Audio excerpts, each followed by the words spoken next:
بسم الله الرحمن الرحيم ياسين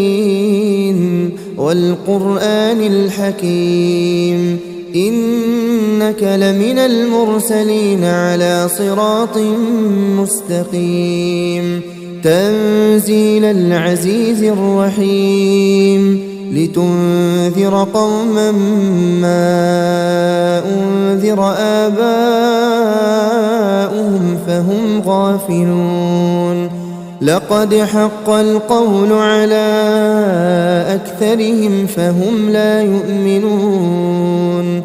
إنا جعلنا في أعناقهم أغلالا فهي إلى الأذقان فهم